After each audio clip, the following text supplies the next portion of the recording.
Hello, everyone, and welcome to The Last Winter Night. Last Winter Night is a game developed by Endysis. You might remember this developer as the person who made the demo for Kit and A Portrait of a Ghost, which I thought were both stellar games. Great writing, great atmosphere, great storytelling. So this is a demo for an upcoming game. It's not quite released yet, but I can see that they have been working extremely hard on this.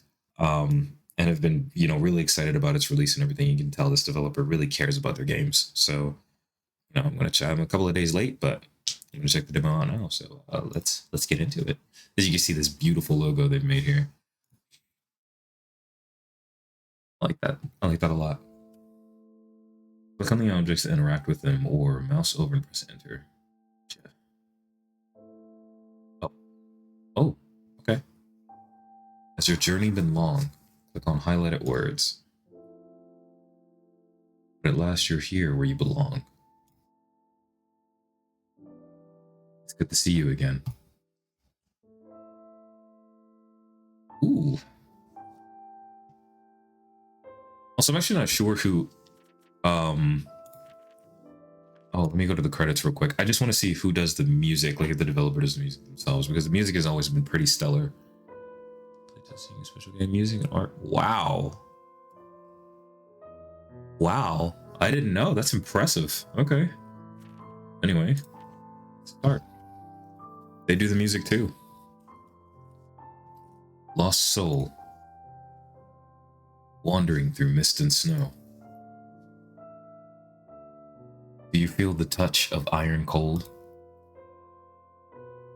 What clicking does to it.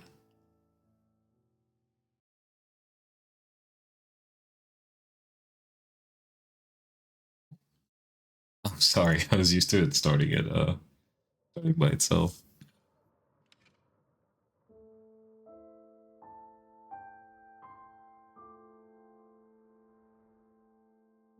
Before you awoke, there was nothing. No warmth or light, no touch nor taste, no sound nor sight. No dreams, no fears, no memories. Only a dark as vast, boundless. Only a dark as vast and boundless as the sunless sea. You were one soul adrift among the dead that came before you. A droplet in an ocean. But now, you're unsure when you come to consciousness. The pieces of yourself coalesce and form you again. When darkness became dimness, when silence became the barest rustle of sound. Wind. You are here again, in the world of the living. As if you never left. As if, when you closed your eyes for the final time, you were only dreaming. You try to recall what a dream is, what it means to wake from sleep. When you were alive and sleep was a different being altogether from death. Field. Ooh. Moments pass. You remain still for some time, letting the sensations of the world around you flood your consciousness, grounding yourself in the flow of time itself. Time. You once felt its passage with painful clarity. The world of the living is a finite and fragile one, fleeting as frost beneath the morning sun. Now, you have the luxury of waiting.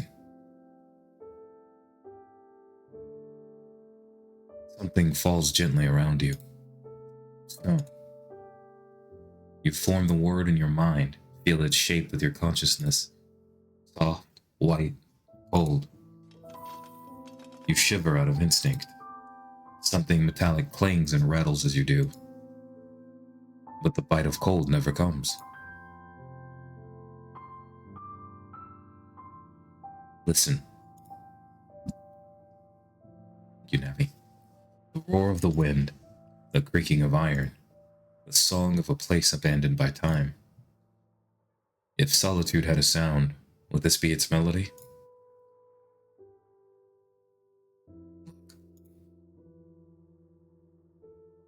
Finally, you decide to examine your surroundings. A or rather your encasings.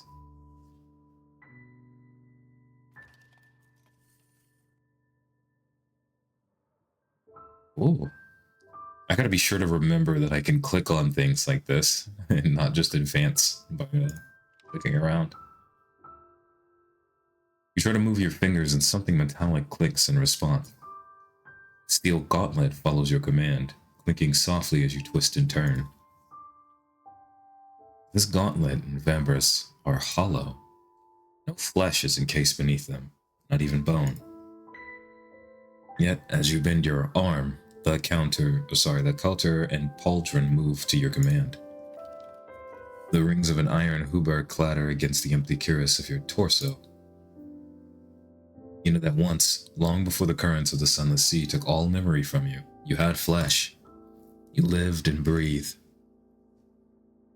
Lived and breathed and fought and killed until you died yourself. He's just like me for real. See.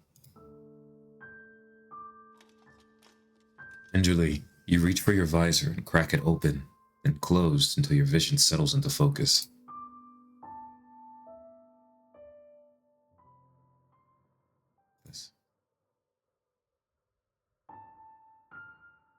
What you see is yourself. Your reflection, rather, in a broken mirror on an old stone wall. An empty helm stares back at you. As you shift and turn, your cuirass and pauldrons shift along you, clanging in the dimness. Does this armor belong to me? Was I an A? You know what? We're just gonna save right off the jump, right off bat. I mean, I don't know if these are gonna have any implications. The developer did say that there was an ending and a half, sort of, I believe, is what I read correctly. Was I a knight? That this armor belonged to me? I think I'm gonna go with was I a knight? You concentrate, searching for any traces of the past that linger in your soul. You find nothing but flashes of sensation, flickers of emotion. You clench your gauntlets as you feel them wash over you. Fear, rage, regret. The hilt of a sword in your grip. A war cry on your lips. Hunger, cold. You have killed and you have commanded others to kill. Violence is no stranger to you. Neither is the feeling of cold steel surrounding you. I wonder if that choice dictated whether or not we were actually this, or if that's just the case. I'm just overthinking, I'm sure. But beyond these sensations, no memories come to you. Not yet. Perhaps in time you'll know what drew your spirit not only to your armor, but to this place as well. For now, you turn to the rest of your surroundings.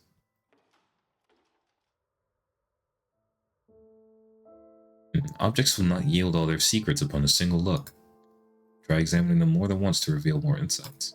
Okay, nice. A brief summary of your discoveries can be found in the Codex. When you've found everything you can interact with in a room, the frost around the edges of the screen will disappear. You could find yourself again. That's actually sick. Nice. You feel cold, blah, blah, blah. So does it... I wonder if there's like an option to like leave immediately, but I don't want to do that. We're going to go back to the mirror. You take another look in the mirror, trying to make out more details on your armor. You realize you stink. Just kidding. It's a deep black. The metal's luster has been lost to time. Delicate engravings on its covered plates, spiraling leaves, and gilt florals trace the surface like ivy on the wall. Crest carved into the center of the cuirass resembles a bird. A crow or a raven, you think. It's an intricate piece of craftsmanship, beautiful, truly. But more importantly, it feels familiar, comforting.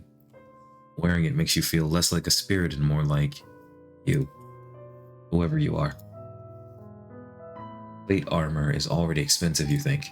Hence, only knights can afford to wear full suits in the battle. Armor this ornate could only have belonged to someone of great status or renown. Could it truly be me? What sort of person was I? If I was so important, why wasn't my spirit laid to rest? That's a good question. If I was so important, why wasn't my spirit laid to rest? Great men are given great funerals. Prayers and dirges from sunrise to sundown, candles carved with his name, 100 flickering lights to guide his spirit across the sunless sea, incense lit to soothe the soul, a pyre to burn away mortal regrets. Whether I received not even the barest courtesy at my death, with a burden on my soul weighed so greatly no flame could hope to lift it. I parsed him, but I remember nothing of who I was. How am I supposed to free myself? We can still go back to the mirror. Let's see. You examine your reflection again, trying to remember your features. Your armor stands at an impressive height. You were tall then, and must have been physically fit to don it. What did I look like? Was I rough and imposing? Dignified and princely? An intimidating face suits me. Oh, are we actually choosing what we are? I'd like to think I had a friendly face. Would it be vain to wish I was handsome? What I look like doesn't matter. I'm dead. Based response. This is what we're going with. Perhaps you don't wish to be reminded of the life you lost. Perhaps your knight's visor is your face to you now. Whatever the case, you don't linger on your reflection for long. Okay. You still go back to the mirror. Okay. Hollow suit of black and steel looks back at you from within the mirror's surface. Your armor was once and still is beautiful, yet, though tarnished, not a scratch covers it. Like it was never worn into battle. Like it stood there, unused, never to fulfill its purpose. You know that even the most beautiful armor is built to protect. For lords and knights, conveying one's lineage is as important on battlefield as off it. If you fought for your master, you didn't do so in this suit. Why was I drawn to it? Why this armor and not one that protected me in life? How many times can we go to the mirror? Suit that was never worn into battle. Why was I drawn to it? Why this armor and not the one that protected me in life? Okay, I see. So that's finally it for that one. Let's go to... I'm curious about the picture. A painting hangs above the hearth, flaking and aged, its ornate frame tarnished with time. It depicts a woman of no less than 20 summers, dressed in a blue gown, her skin porcelain fair, and her hair fairer still. A raven, its feathers the same stark hue, perches on her arm. She is beautiful. Not even time can steal this fact from the canvas. Only because she is like me, lifeless and ageless. You stare at the painted face, trying to recall the person it belonged to. She was the mistress here. I must have served her as a knight. But her name, like yours, escapes you. Go back to the painting.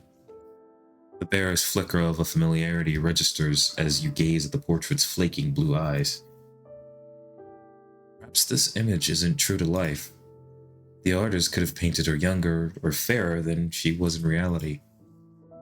Those who fail to please their patrons have short careers after all.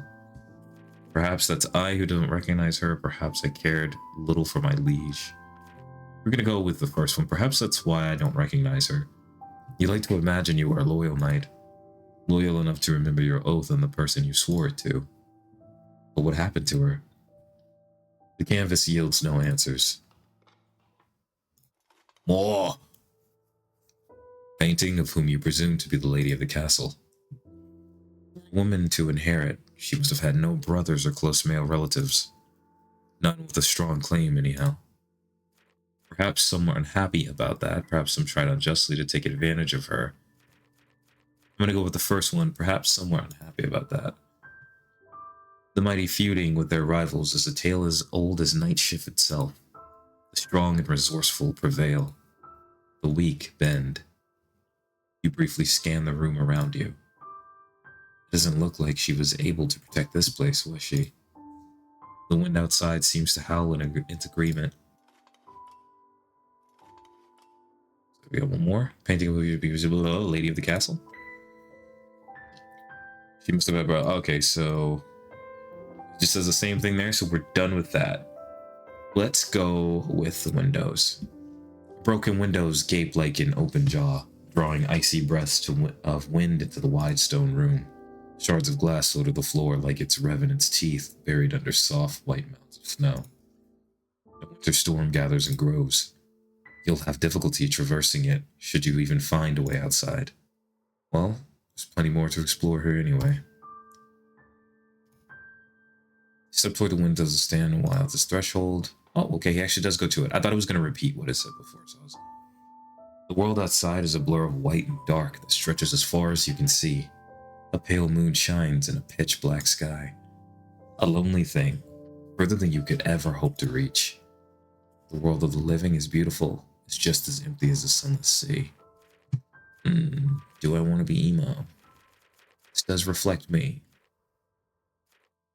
I do hate the world. We're gonna go with, it's just as empty as the sunless sea. Save for the moon and snow, the night is as black as only nothingness can be. A nothingness you know all too well already. I'm just glad it's a full moon. The last thing I want is to crawl around in the dark again. Broken, jagged windows. Shards litter the floor like a revenant's teeth. Meaning whatever broke them came from outside these walls. You take a piece of glass. You're taking it. You take a larger piece of glass and tuck it into the pouch of your belt. Should I have... Can I go to history? No, it's fine. It actually didn't take that long to get there anyway. Because I was thinking, like, if that's like an important choice, right? Like, it could just be a very minor thing, but what are you going to need the shard of glass for? And I didn't save there, so... Oh well. Rip bozo. You're not sure how, but perhaps it'll be useful. It doesn't hurt to be prepared. Dangerous to go alone. Okay, so it says the same thing. Cool. Now we're going to do the fireplace. Old stone hearth with only ashes remaining. You try to recall memories seated before a roaring fire, fetting your eyes by the warmth of the flames, a book on your lap, or mulled wine in hand, easing your weary bones for long days of fighting or travel. You must have done these things, but no recollections come to you. Haven't felt warm in so long. Do we even feel anything right now? Well, I guess we don't, because you didn't feel the cold. As you look at the ashes left in the hearth, you spy what you at first think is a stray clump of snow, but it flutters away on a sudden gust of wind. Feather? It's gone before you can think to reach for it. So again, cold hearth full of ash. There's nothing to build a fire with. Thankfully, I don't need to keep this body warm. Does he say that? Is that the end of that? Yeah, that is the end of that. Do this now. I want to save the book for last, just because I feel like the book is actually going to have some information. But we're being pretty astute here, I think. You've awoken in a long, deserted room. If you can ignore the overturned furniture, broken glass, and fallen chandelier, you think it would have a comfortable place. Would have been a comfortable place. It's spacious, with a thick rug, wide walls, a hearth for warmth, and arched windows for light. A solar or a sitting room. You briefly wonder if you would have had the luxury of spending time here as a knight. Again, this room clearly has seen better days. Rustcoat's iron-worn grime has settled deep into stone, wool, and wood. The broken windows and overturned furniture tell you that this place wasn't merely abandoned. Who or what left it like this? How many years has this place been left like this? How long have I been dead? Okay, so that's the end of that. Now it's time for the book. Forgot everything else. Yeah, we still got these. They're not really going away that much. You pick up the book and try to read its faded words through your hollow gauntlets, struggle to turn the pages. It appears to be an epic, romantic novel about a knight. Knightess, rather. Well, I suppose anything is possible in fiction. Okay, I see. Girls can't be knights, bros. That's wacky. The pages are filled with lengthy paragraphs of purplish prose. Prose? How do you say that word? Prose? One sec.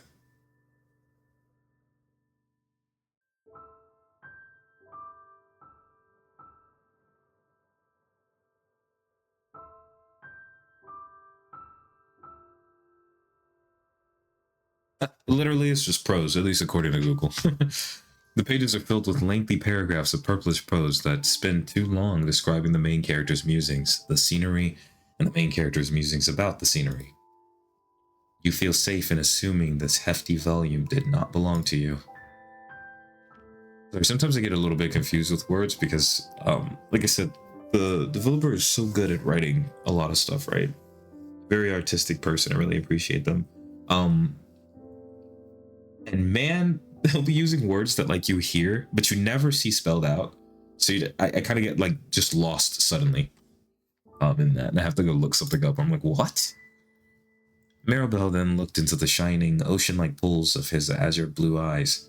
Oh, how blue they were, and blushed deeply until her fair cheeks were as red as the blooming rose she held in her palm. Quickly, she pinned it into his cuirass, catching a glimpse of herself in the mirror-like surface, and blushed further. What? Her character, like, if I wasn't a spirit already, I'd die from embarrassment after reading this. Like, it's like a young adult novel. One more time. A frivolous novel about a female knight. Somebody must have been doing some light reading before they were interrupted here.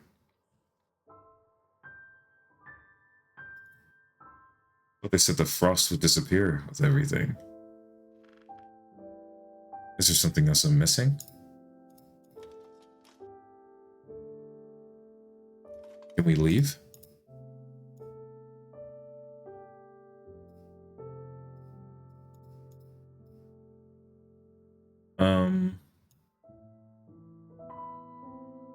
There's something. There must be something I'm missing. Oh, here we go. Sheets of parchment lie scattered near an ancient wooden table. I feel like an idiot. I thought I dragged my mouse over there, but I guess I didn't. You carefully pick one up and attempt to read the faded script. Marchioness, is that how you say that? My dear Marchioness, my knights and I are most eager to attend the tournament. Ah, but my condolences once again for your loss. What a great burden your father has left to a woman as young as yourself. I, of course, would be happy to offer my advice, perhaps in a private setting. The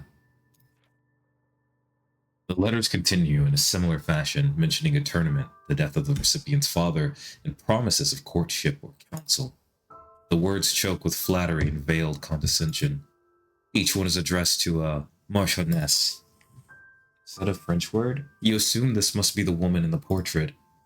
Though her painted face is nothing but serene, you can only imagine her reading them with a sigh of exasperation. You're certainly beginning to feel that way. You set the letter aside without caring where it lands. Oh, nice. Okay, it's done, so we can now go out. Left or right? Let's see. The left. You're not my brother. Who was that? My lady's voice? You wait, but save for the wind, the castle remains silent. If I keep searching, I should remember more. At least you hope so. Oh, okay. Let's keep it left. Left turn. This is just return. Wait, hold on. Okay, there was none of this frost here, so that's a good indicator. That's a good marker. I like that, actually. Please examine the door. A pair of doors stand at the end of the hall. They don't budge even when you press the full weight of your armor against them. Locked. Anything else? Nope. Oh no, it's another one! Hold up. Proud banners adorn the walls. Each bears a raven with wings unfurled, similar to the one engraved on your armor. This is the symbol of the family I served. Yet you don't feel any sense of pride as you gaze upon them. Almost the opposite. Broken glass and piled snow blanket the floor on this hall as well. The shards glint like splintered teeth. You remember tales you've heard before. Tales you have told and tales you've been told. Tales of men who woke from death and grew iron skin and teeth. Just like me, for real. Iron has always been sacred to spirits, they say. I suppose there's not much difference between the revenants and the tales and me. Did I get it again? I forgot to triple click on this. I once heard somebody tell stories about the Sunless Sea, of the spirits who failed to cross its shores and wandered eternally through the lands of the living. But who? And were they ever true? You can't help but feel you have an answer now. Snow, broken glass. Why does the river ask her? Ask her? Sharp as a revenant's teeth. You step around the broken glass carefully, even if you don't need to. Habits from when you were alive can't easily be forgotten, it seems. Okay, so that's it for that. Once proud banners displaying the Marchioness's crest. Maybe I should look up how to say that word too. Let's just stop doing that in the middle of playthroughs, sorry. The fabric is torn and covered in grime. The beautifully woven, once white birds have sunken into a sea of murky, moldy blue. A heavy feeling lingers in your cuirass as you wonder if these banners mirror the fate of the house they reflect. Can't imagine how many years these banners have been hung, ripped, molding from the castle walls. Like torn skin clinging to flesh, they refuse to fall, until the entire planet crumbles as well.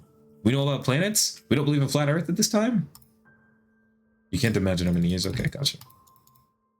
Alright, let's look at the knight armor.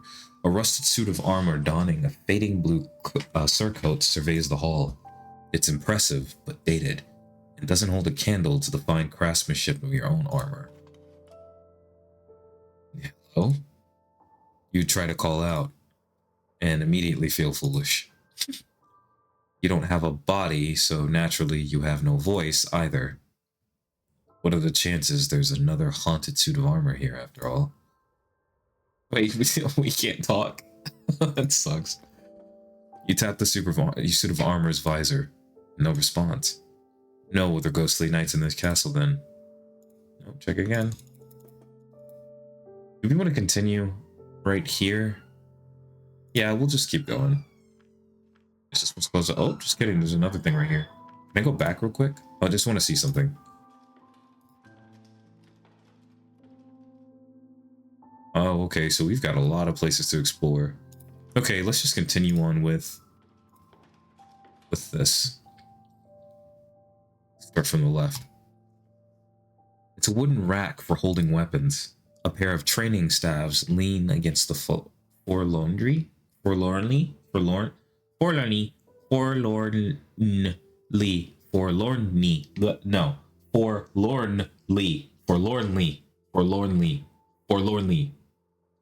okay, all right. Let me read that again with this new word I just got. It's a wooden rack for holding weapons. A pair of training staves lean against it forlornly. I'm so smart. You sweep your gaze over the room. Not a single sword or spear lies in sight. You let your gauntlet fall to your side, where a scabbard would hang off your belt if you were carrying one. Can't deny I feel safer with a sword. You know what they say about old habits and dying. Rack for holding weapons, but none lie in sight. It's strange that I haven't come across a single sword, spear, or axe yet.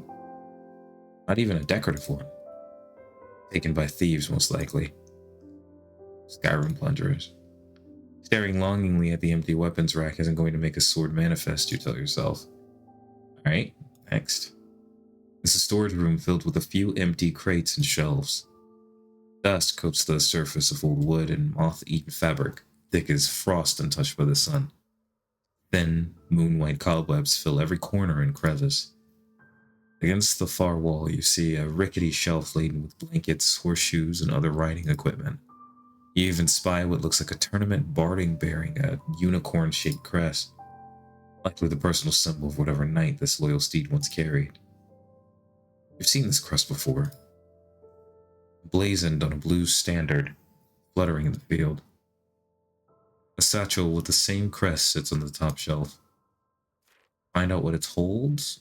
I doubt this will be worthwhile. Let's find out what it holds. Luckily for you, your armor is tall enough to reach it without straining. You wonder if your suit would hold together if you were to fall. Would you be able to pull yourself together if your arms were no longer attached to you? Great question. You carefully lift the satchel, aged leather crinkling on your metallic touch. Your finger plates gaze over the crest. Gingerly, you open it. Letters. Rather than the equestrian supplies you were expecting, you find an assortment of objects. A broken necklace, torn linen, and numerous letters. Broken, forgotten belongings. Let's have a peek. Let's do the piece of paper first. A faded note, a scrawl of handwriting barely visible on a parchment strap. The ink looks blotted away in places. By water or tears. You decipher it as best you can. I told you I don't want them back. Take them, or throw them away. I don't want to talk. I don't want to see you again. Not after what you've done.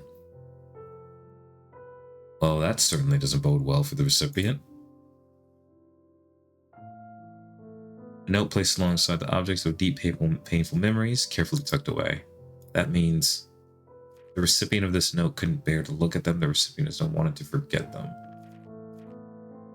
We'll do wanted to forget them. Too cowardly to burn them. Too bitter to remember them. Tucked away, out of sight, out of mind. Typical response to heartbreak, you think. Not that I can recall what that feels like. We're gonna be having Brooke responses from One Piece. I don't want to talk. I don't want to see you again, not after what you've done. Okay, a note of farewell, a relationship as tattered as the linen before you. The brief words, their cadence, they're familiar, just a bit. Was the note's intended recipient you? Oh no, I'm built different, dog. Okay, yes. Okay, so that's done with that. We're gonna go with the stack of letters. Letters stowed carefully away. Were these written by someone you knew? You carefully fish out an envelope. Your frustration, they're too faded to read. It looks like they were damaged or the ink was of poor quality. I wish I could have gotten a name. Something, anything. Several letters fade to read. You scrutinize them regardless, searching for whatever they might tell you. You notice that each page was folded carefully, almost precisely, into perfect thirds. The person who sent them had a meticulous hand, you think. Old letters faded with time. There's no use in lamenting what they might have held. Ordinary messages, words of love that transcended time and the lifespan of the relationship itself. Try as you might, you can't imagine yourself penning a love letter. We ain't got that dog in us. Okay, I see. So we're good on that. Let's go with the linen next. I kind of want to save this medallion or whatever it is. A torn piece of embroidered linen. The fabric is very fine. You're afraid to hold it with your gauntlet, lest the metal catch on the threads. It's patterned with flowers, leaves, and vines. Motifs common enough in clothing, but rarely on fabric this delicate. Oh. I know what this is. It's a wedding veil, or at least the remnants of one. All that's left of the sorry thing is a scrap of fabric burnt and stained at one end. Stitches are uneven and filled with gaps, too tight in some places and too loose in others. The bride who made this was not a skilled seamstress, to put it charitably. With needlework like this, it's a wonder she married at all. What? Sorry. It's a different time, and they're representing that in a couple of ways. That's just... I forgot that sometimes... I forget history sometimes, guys. The world kind of sucks right now. Could I have been married? Was I ever in love? I'll go was I ever in love. Finding a bride would have been a necessary task for a knight like you, but perhaps you cared more for companionship than dowries or alliances.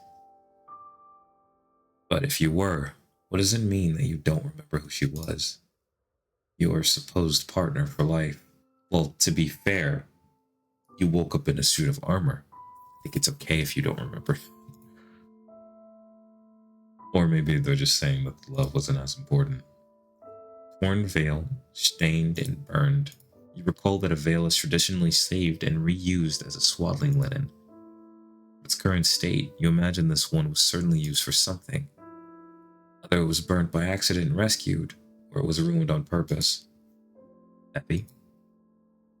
Scrap linen, one veil, stitches tell a story, but that story eludes you. Alright, that's it. Alright, now it's time for this. A simple amber pendant with a broken clasp. It could have belonged to a man or a woman, but given the fine linen it rests on, you find the latter more likely. It twinkles in the dark like a drop of stolen light. Shouldn't have.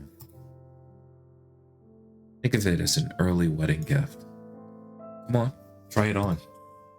I'm a lousy partner if I can't spoil you from time to time, aren't I? It's not true. You're all I could ask for. Can't do a girl's voice, so you're just gonna have to deal with it. You deserve it. You deserve so much. Spring. Bright sunlight spills over a bustling town square. The market blooms with colors. Pennants fluttering in the air like butterflies. Stalls strung with dried flower. People filling the streets. Tunics and skirts of woad and weld blossoming among the cobblestone. You keep your long hair covered despite the warm day. Silver strands stand out like a blot of ink, fresh page. But she stands out anyway. Her loose waves flow down her back, burning red in the sunlight. Couth you knew for a woman her age, but she never cared what others thought of her. You admired that. You were always a little envious of it. Gingerly, she touches the top, a drop of gold around her neck, as if it were the most precious thing in the world. She stares upward as if the real treasure is held in her eyes.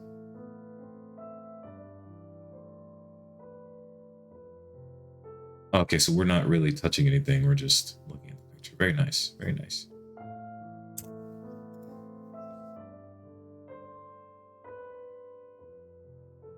Wait, I still don't know your name. You don't know a gift. Someone you once knew. Someone who was close to you, at least for a time. Someone who cared for you. Someone who betrayed you. You deserve so much. That voice. That familiar voice of somebody who wanted to give her the world, but had only the sword on his belt and the armor on his back, and a little more. I'm sorry, and a little more. A knight like you. What did I do?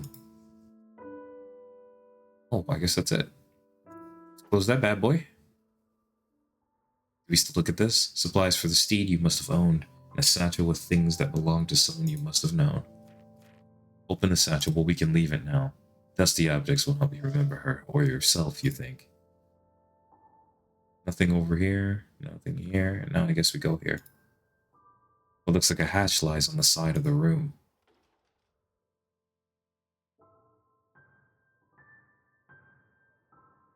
You try to lift it and meet resistance.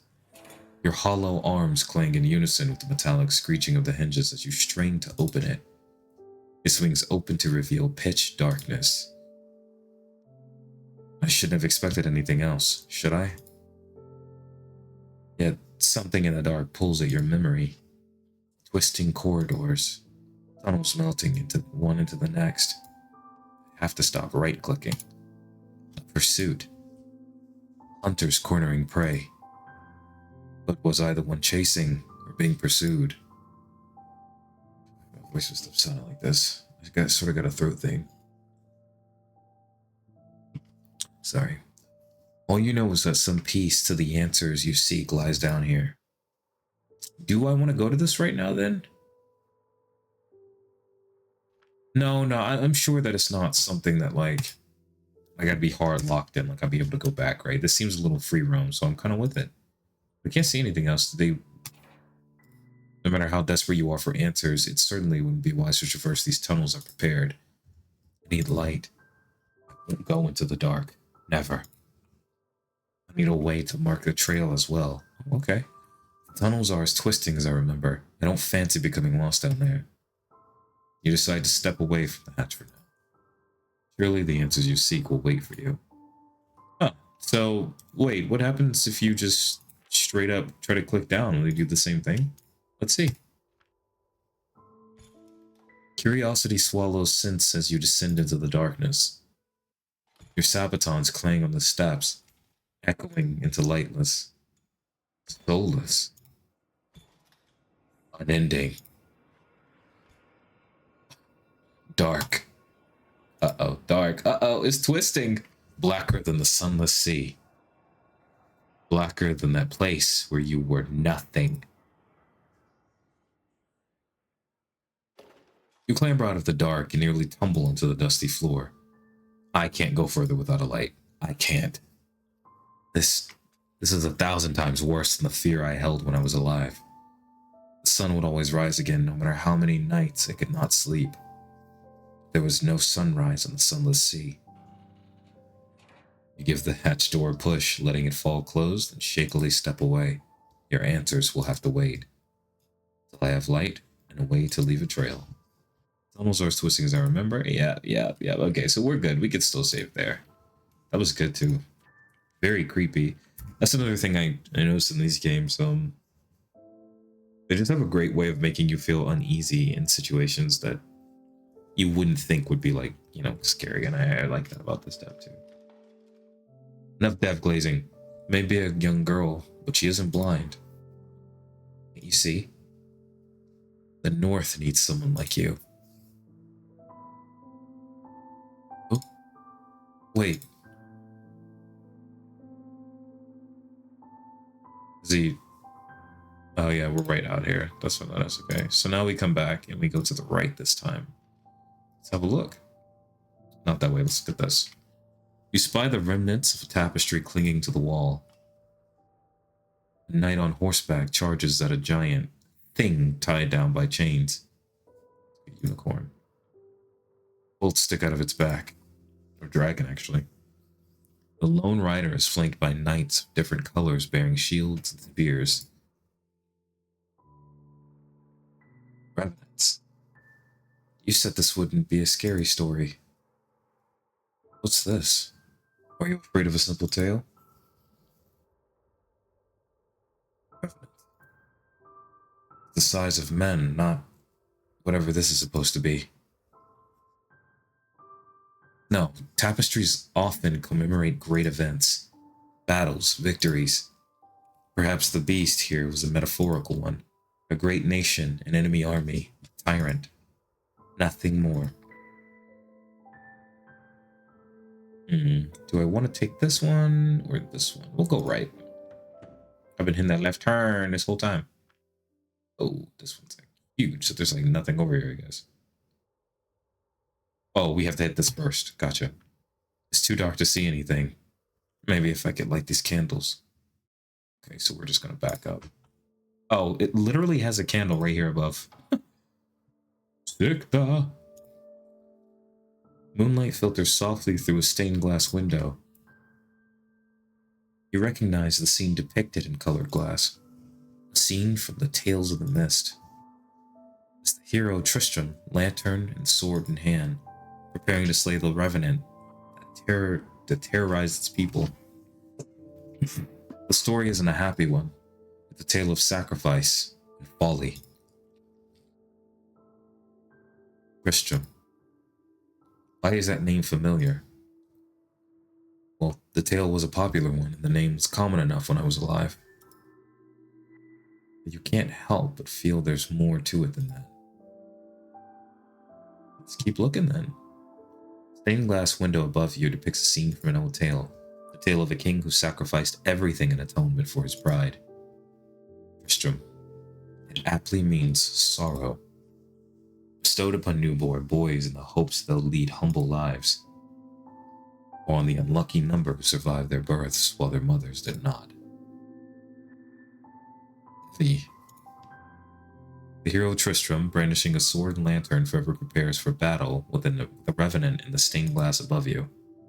I remember stories about wandering spirits and Revenants, but I've had no such tales of things like me. I almost wonder which I'm more like. Okay, I think that's it for that. That's back. That's this. Okay, so we've got 3 more. We'll go with these candles first. Candles cover the room in every size and shape you could imagine a candle taking. Nuh-uh, I don't see one that's... Sorry. Some plain, half-melted stubs clinging stubbornly to their prickets, while others are tall and carefully carved with ornaments and flowers. Almost all are engraved with a name. The chapel. A place where rites were given and prayers whispered, where all facets of life were celebrated. Births, funerals, Weddings. I know this place. I've carved names here. Golden light softly scattered by stained glass. Warm voices, borrowed silks, flowers. First time you can remember, the scent of flowers mixes with incense and melting wax. You're not sure what they're called, but they're golden like her eyes.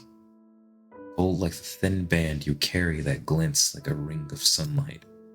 It slips over her finger as easily as a promise whispered. It weighs like an oath keeper. Your family gains another member today, but not all are present to witness it. Your father is not here to see this joy.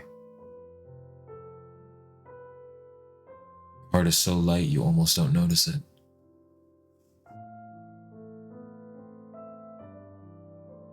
The warmth is gone, leaving your hollow plates colder than before.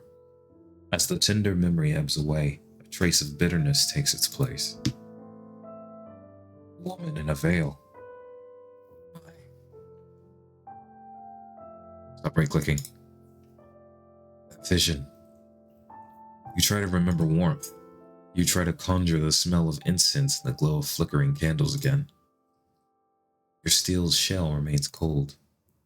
Yet, somebody significant to you once stood here. Their memory tugs at your soul. You don't know whether from gratitude, affection, or something else. You consider that you don't know how long you'll need to spend in the cellars. Will I have enough light? You stare at the scores of candles before you. Take as many candles as you can carry. Take a few for safety or don't take any. Well, we're gonna need it anyway, so I'm gonna hit the save for a second. We're gonna take as many as we can carry for now. It's better to be prepared. You fill your pouch with as many candles as will fit in, reaching only for the nameless uncarved ones. You aren't particularly worried about your fellow spirit's ire. The plain ones simply have more wax and will therefore burn longer. You step away with a full belt, but your hollow armor strangely feels emptier than before. I'm gonna click this again. This kind of safe for the cobwebs and dust in the room of winter. You note this place looks untouched by time. Okay, yeah. Whatever happened, whoever caused this place to be abandoned, at least they had some respect for the spirits. Like you, perhaps. Don't be coming at me like that. Let's open the box. It's a pewter box. Inside it, you find shards of flint, striking iron, and charcloth. Tools for lighting a fire. Perfect. Why would I leave them? I don't think I can advance down those tunnels without them. You have no excuse not to enter the cellars now. You take them. Good again. Pewter box holding the seems amenable. Light a fire somewhere set. Rest safely in the satchel in your belt. Makes you feel at ease knowing you can light a flame whenever you need to. We like this. An ornate candlestick sits on the altar. The candles resting in it are carved almost as beautifully as the spiraling black iron itself.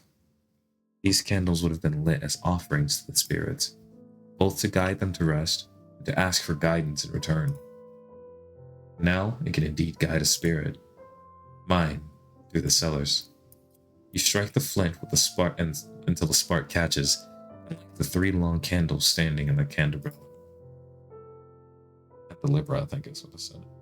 Soft glow radiates from the tiny flames now bathed in moonlight. For a moment they seem to glow blindingly bright. The memory. Promise you'll take care of your sister. Promise me you'll never fight, that you'll love each other. Huh? Did I read that wrong?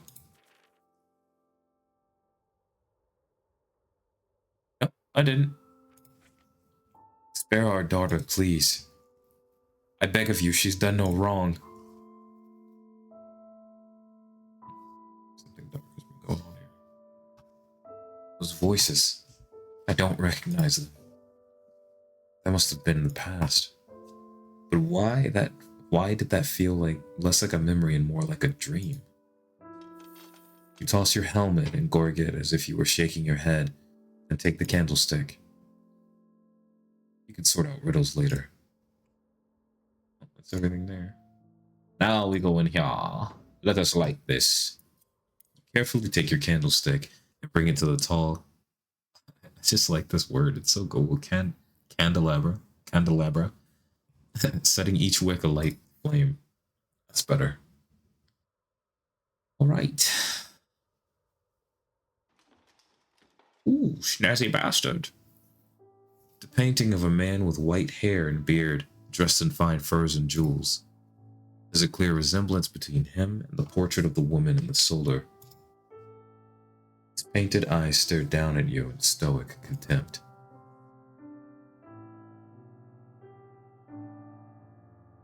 You ungrateful bastard. Who gave you everything you have? Who granted you the honor and privilege of a knighthood when you should be rotting in the streets? Stale liquor, dusty cedar, parchment, and ink. It's a tournament day, but you're not in the spirit for games. He retreated here in a foul mood, unaware that he has shirked his duties and done the same. What more do you want, boy? Ooh, okay. You know what I want, father.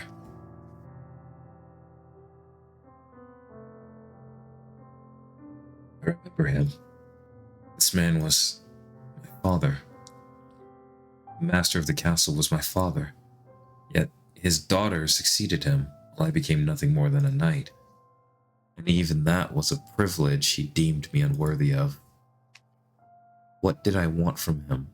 What did he refuse to give me? I think I like what did he refuse to give me? I was his flesh and blood, yet it doesn't seem like he saw me as much. You saw no reason to fulfill a request from a mere vassal, did you? Oof, heavy. The painted figure of a man stares out from a dusty frame. The previous marquis and master of the castle, your father. That makes the Marchioness your sister, and you. The bastard's son kept to serve the family, never to take its lofty name. Your father's words echo. You ungrateful bastard. What more do you want? You didn't have much affection for me, did you? Because I wasn't your true-born child. Because I was a living reminder of your shame, or...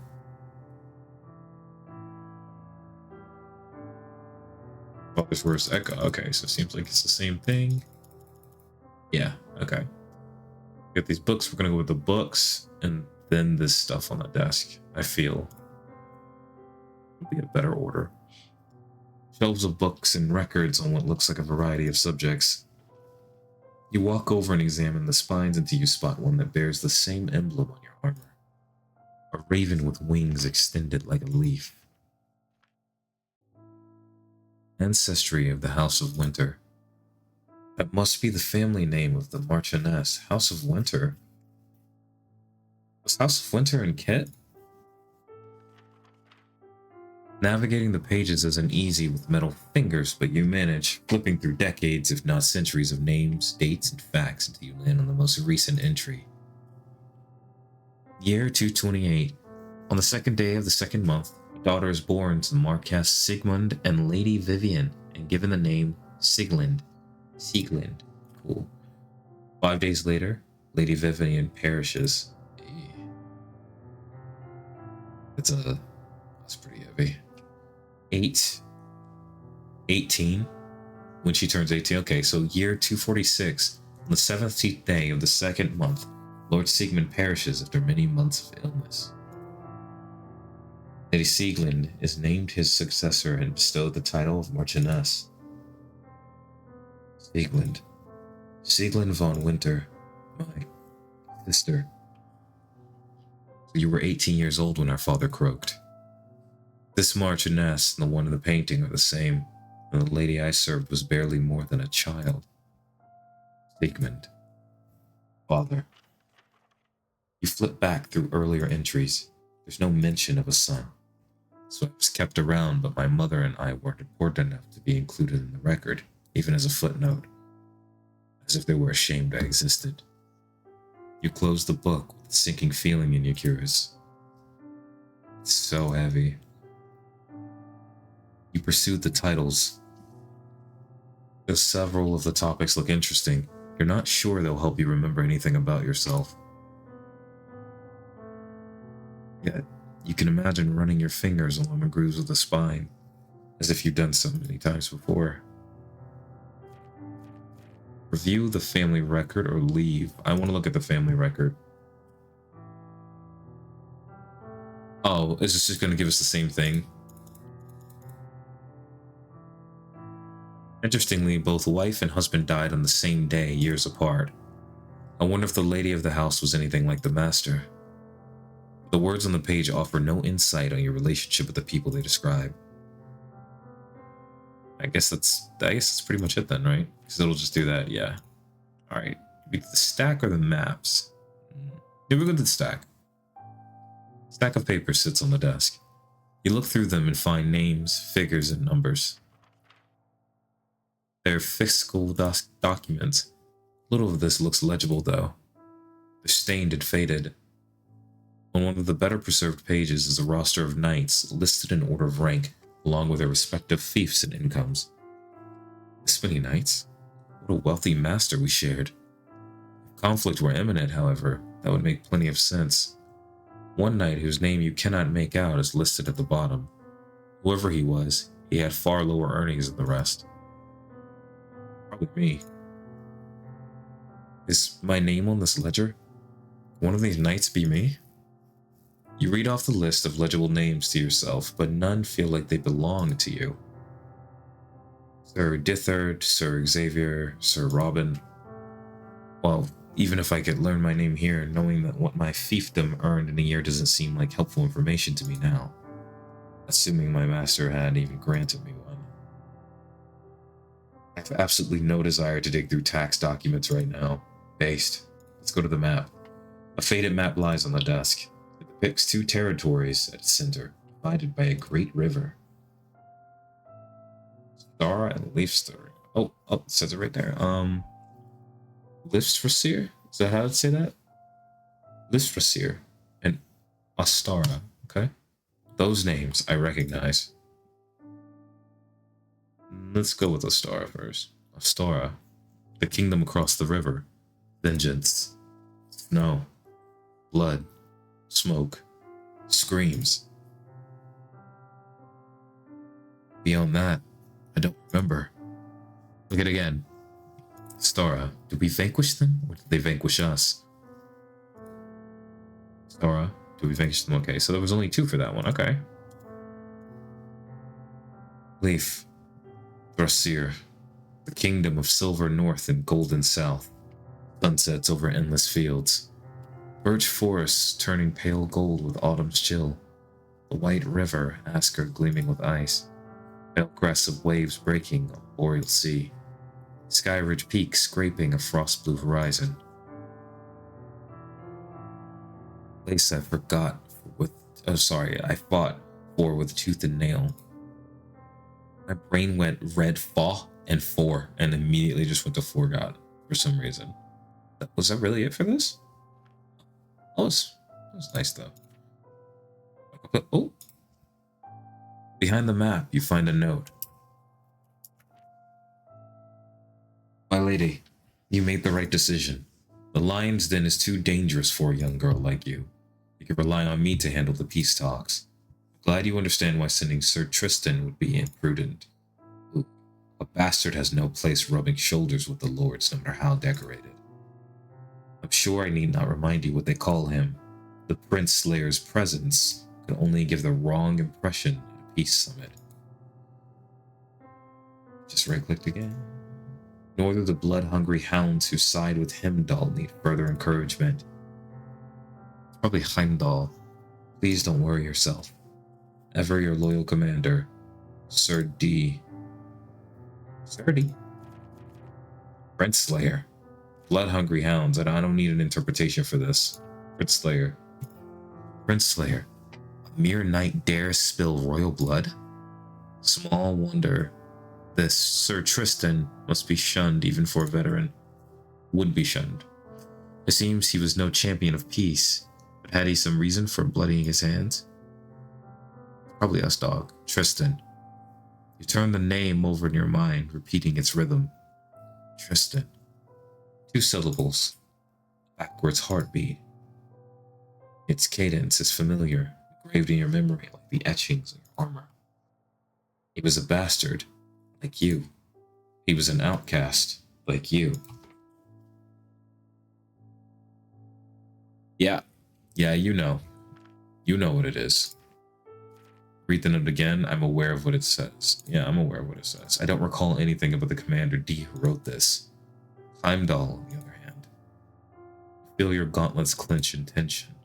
And no name echoes through your memory as deeply as Tristan. I feel like I'm clawing my way out of a dark well. Like I'm on the cusp of remembering something important. Will they let us... Hold on, let me see something.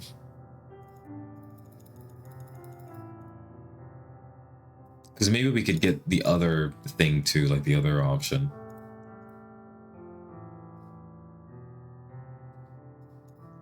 Okay, no, we don't. Oh, this. In the drawers, you find several corked bottles of alcohol, dusty and undisturbed. You wonder if the Marchioness or her predecessor was fond of drink. Top right drawer is locked and will not open. You can't help but feel that the desk is in its current state. Spilled alcohol, a mess of papers, doesn't look like it belonged to the Marchioness. Unlike the solar, this place looks largely untouched. What a mess. The young woman wanted to remember her father. I'll go with that one. It's more interesting. Pitiful thing. Ordinarily, I'd say that clinging to the past does one no favors, but something from your past must have brought you back to this place.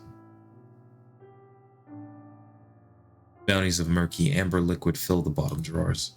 I suppose we all have our vices. Or were you drinking to your sorrows? The topmost one is locked tight. So wait. Was there still frost right there? There was still frost. Did we do it again? The master might have kept the key to his drawer, but I don't know where I would look for it. What are we missing? Oh, the bottle. An empty glass bottle. As you brush a cobweb off it with your gauntlet, scent, memory of scent wafts over you. Stale liquor, stinging bitterness, honey to mask it. You almost recoil in distaste. I take it I wasn't one for strong drink. Could I use this to hold something, to leave a trail with the cellars? Take the bottle. I could use this to hold something and leave a trail, like a powder. Take the bottle and fix it snugly in your belt. Okay, that's everything. Good marker. You've not spent years protecting the commoners from Austerian invaders. To them, you're a princess locked in a white tower. I'm well aware of my shortcomings. The only reason you stand where you are is because Sir Tristan is loyal to you, but loyalties can change. Chill. I'm actually super chill. Is there anything else that I need? This is the study, that's the candle room. So we're completely done here. Did you not like my gift? It's beautiful, but... You stand in the solar, your arms folded tightly in front of you. Your eyes flit over the suit of polished steel that stands there in solemn silence, a gleaming shadow. You don't know what else to say. It is beautiful, worthy of a prince, and worth a prince's ransom. But it's only a suit of armor. To an ordinary knight, a gift like this would be the honor of a lifetime. But for a hero of the kingdom, a veteran of the Great Ice War, a man who's given and sacrificed so much, how could a single suit of armor ever be enough? I only wanted... You good, bro? Is he starting to remember? We still can't do anything at this door, correct? Yeah, we can't do anything. We don't have the key for that. We must get it from out of here. Still need a way to leave a trail to follow back. Suppose a powder could work. Oh, I need to get a powder from somewhere. Okay, where would I get a powder from? Without like an indicator, I guess I just assumed that I would just get one. Ash, not the ideal trail marker, but I have no better options. You do your best to scoop up the ash from the hearth into the glass bottle. It slips through the cracks in your gauntlets and settles deep into the fine etchings on the lames, turning beautifully black, steel gray, a beautiful black steel gray. You have other things to concern yourself with than being tidy. Finally, once the bottle is filled, you return it to its place on your belt. I hope this works. Not an ideal marker, but it will have to do. Shame no one left a pile of pebbles lying around. Also, I just immediately went to that because I kept thinking, like, what will be even used for that? I don't know. But the ash is the only thing that makes sense to me. Once more, you lift the hatch and stare into the open maw of the cellar staircase. I like that word, maw. Light from the candles faintly flickering outlines staggered steps swallowed by the darkness below.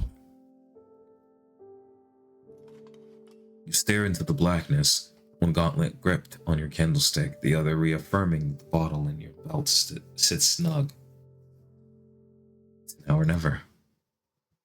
And so, you descend. Step by step. Your sabatons clang. Your hubris rattles against the shell of your cuirass. You grip your candlestick tightly as if it's a shield and weapon both. Tunnels are wider than you remember.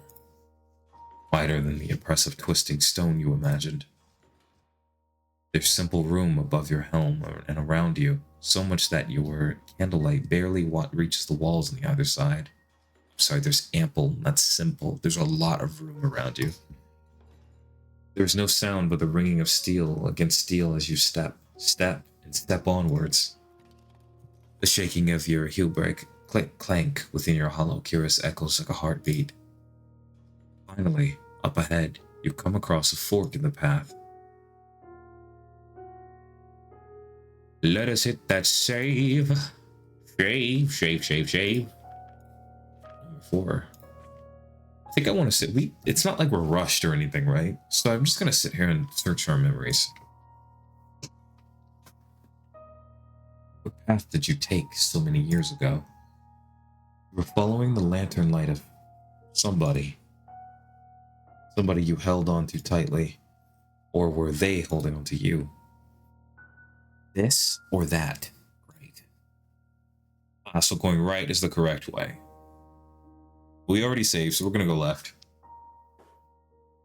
You leave a small pile of ash to mark the turn and continue into the dark.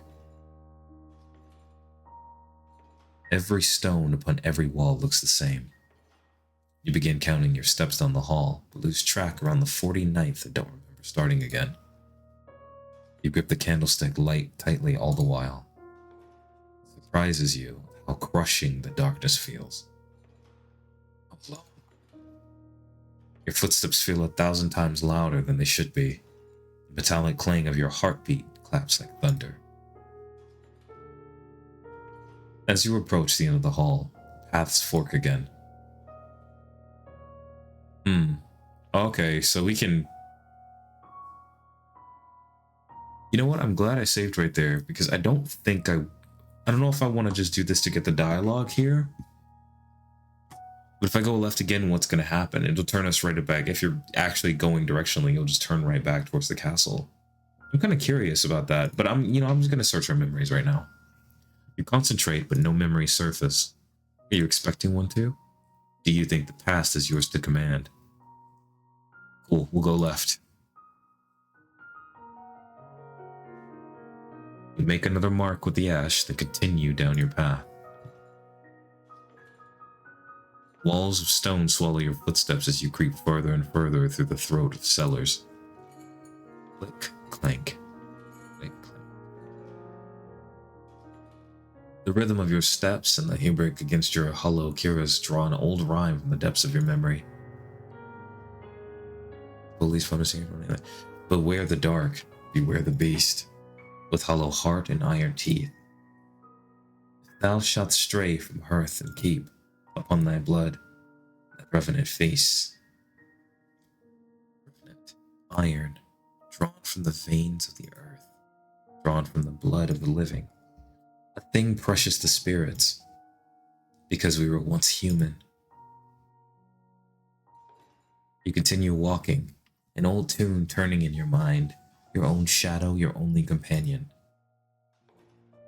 Until, up ahead, another path, another fork. Happens if we say search our memories, will it say, haha, what are you, stupid? You strive and strain, but you remember nothing else. The more you stay put, waiting, the less certain you feel about who you are. Yet, you seemed so certain before, didn't you? Go left again, will it send us back to the beginning? It's a good test. The bottle nearly slips from your gauntlet as you leave another mark in the ash. You curse and continue shakily onward. You walk past more stone walls, more stone floors, more stones and darkness and blasted stone. You take a moment to stop and steady yourself. Just need to stay calm. Without the echoing of your steel plates and sabatons, the halls are deathly quiet.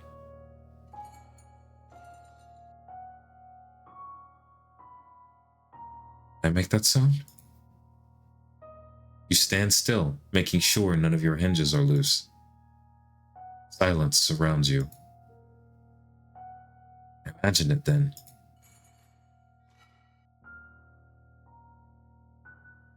Somewhere further in the dark, the hollow scraping of steel against stone echoes. Distant, but unmistakable. See what I mean? You just suddenly get, like, uncomfortable. Somebody there? How? The sound grows rapid, but fainter, as if it now moves away from you at great speed. You doubt you would be able to chase it down if you could bring yourself to move from your spot. Indeed, you stay where you are for a long time. Only after untold time passes do you move forward again, wondering if what you heard was a dream. You walk, and you walk, and you walk. Finally, up ahead you see something on the ground. A glint in the dark. You doubt your own senses again at first. No, something really is there. Carefully, you approach. Candlelight falls on metal caked in dust and decay. Curve of a cuirass, the threads of a molding surcoat. The white of bone. Corpse lies before you. Spirits. Let me get them keys. Keys hang off a ring on the fallen knight's belt. I'll have to take those before I leave. I need them more than he does. Yeah, take them. I can only hope this unlocks the door in the hall. Alright, take them. Okay, so we're just gonna expect first before he takes them. Gotcha. The corpse of a knight lay against the wall, jaw locked in a soulless cry. Sorry, I'm in the dark. I thought I saw something move just now.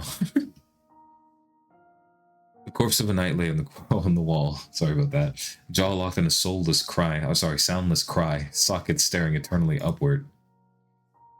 He spent his last moments calling out to, cursing whoever killed him. Why would a knight be down here? Were you left here?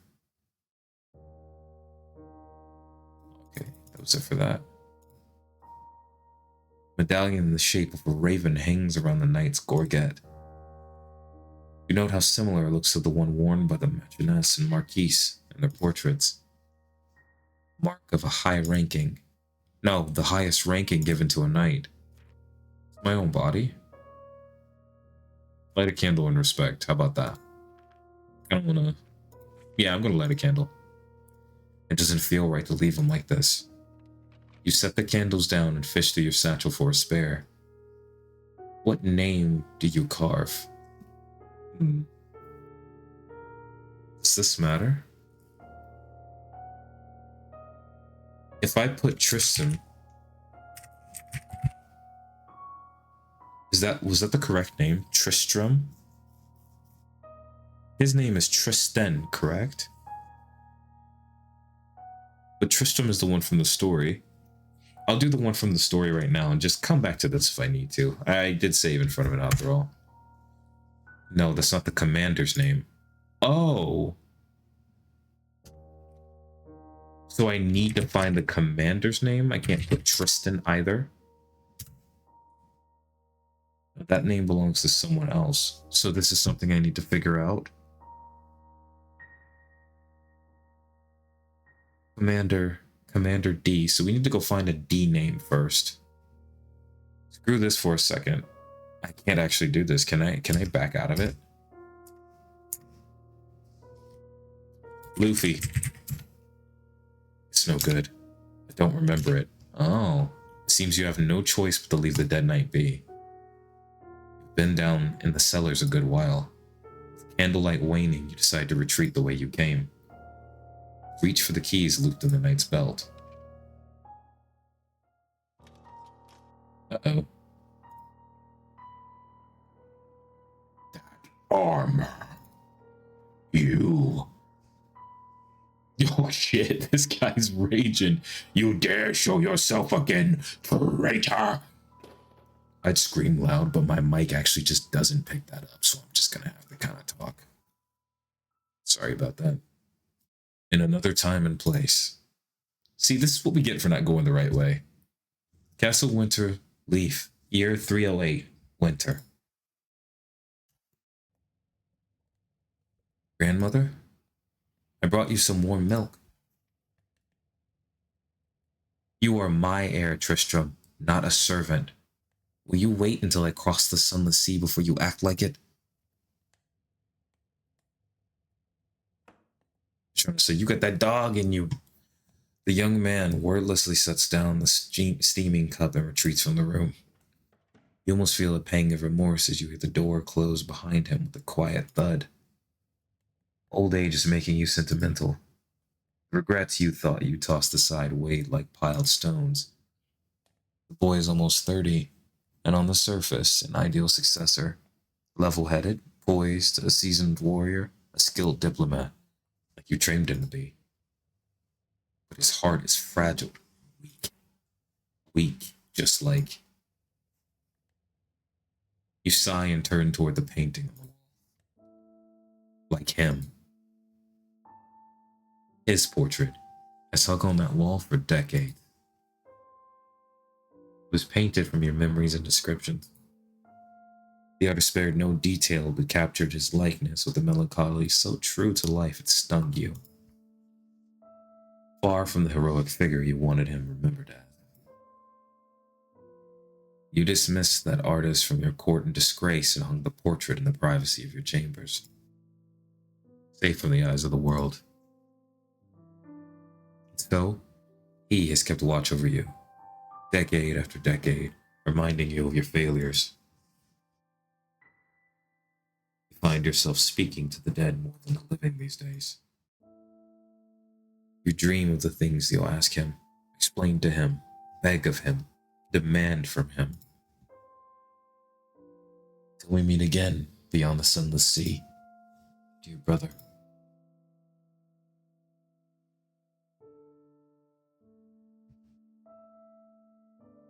Brother and sister, because, you know, in the kid demo, the main character has long white hair and then has a sister, and that they're twins, and she's got long white hair too.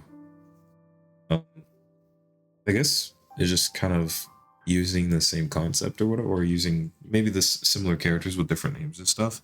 Because as of today, that game was never really finished or anything. Not knocking the creator or anything like that. They just moved on to different projects, but if they're recycling like some character types or whatever, I think that's pretty cool.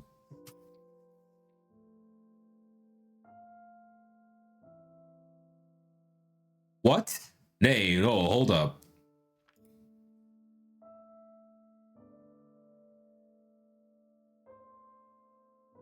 Wait a second. Well, I guess we will return. We'll go back to load for a second, because I was not expecting it to end right there. Take the keys and leave. Let's not worry about that. So we're going to go back to this part where we're supposed to type in the guy's name, but we don't know, and then he comes at us. Well, I'm going to see if he comes at us right now. Pitiful soul. It seems you have no choice but to take the diamond keys and leave. You've been down the cellars a good while. Candlelight, blah, blah, blah. You reach for them.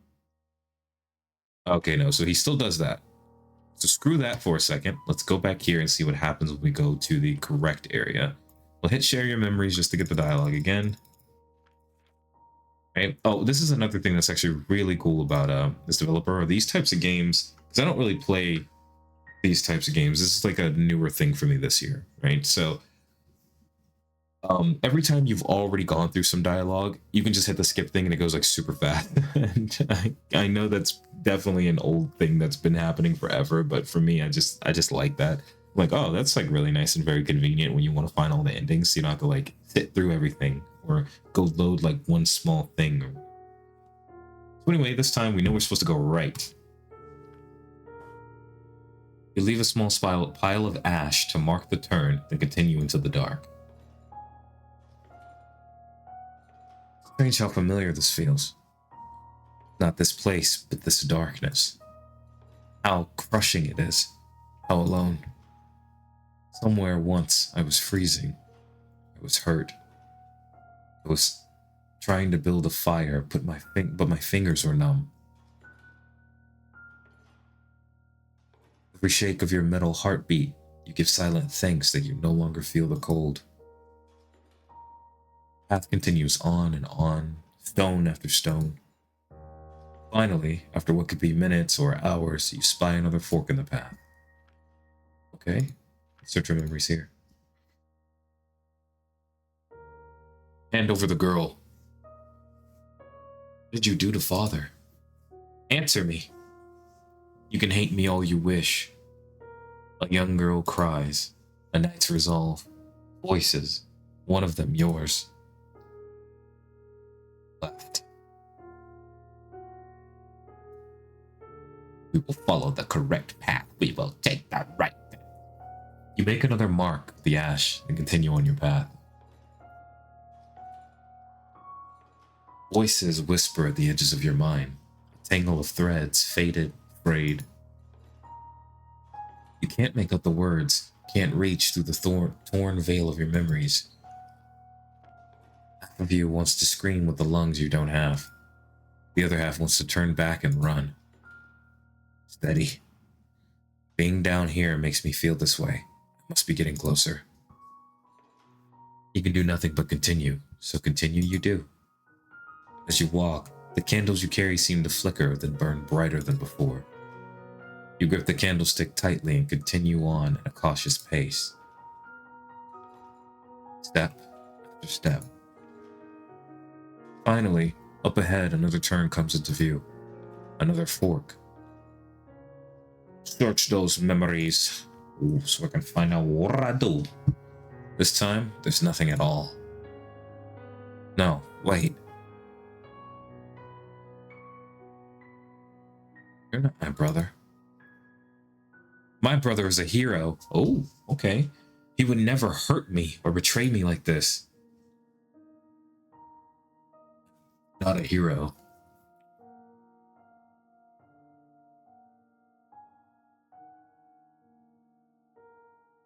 I'm not. Oh, okay. But they don't tell us exactly what it is. But we're gonna do. We'll do another right. We'll do a right. Just think that we'll just come back.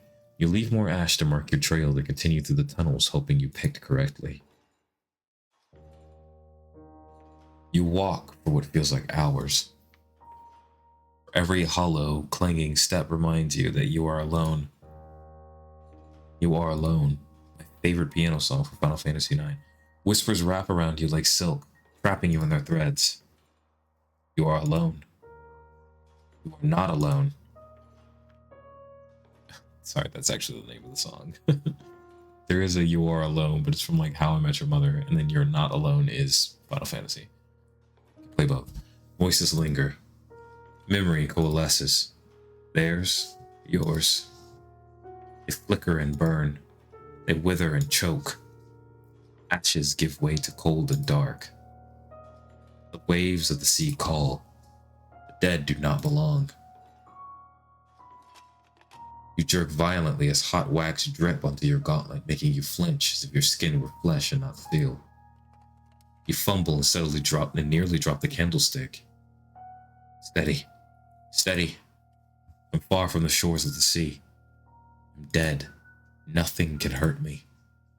Just need to get through this. You continue on, more briskly than before, as if to make up lost time. Finally, up ahead, you see something on the ground. A glint in the dark. You doubt your senses at first. No, something really is there. Carefully, you approach. Candlelight falls on a metal caked in dust and decay. Is it the same thing? The curve of a curious, the threads of time ago. It is the same thing. So I guess is that really all that's left for the demo, or do I just need to load to simply go left? We'll go left. All new dialogue though. You leave more ash to mark your trail, then continue through the tunnels, hoping you pick correctly. You walk for what feels like hours. Your every hollow, clanging step reminds you that you are not alone. You are alone. Okay. So it's letting me skip too, so there must be similar dialogue. I'll go through this real quick, and then if there's any changes, I'll simply come right back. So, one moment. So the only thing that was different here is that it just took us straight to the end of the demo. This must be what he means when he says, or they mean, because I don't know their gender actually. When they say an ending and a half. The first one was the real ending. This one is the half where you just get stopped right here at the skeleton. I see.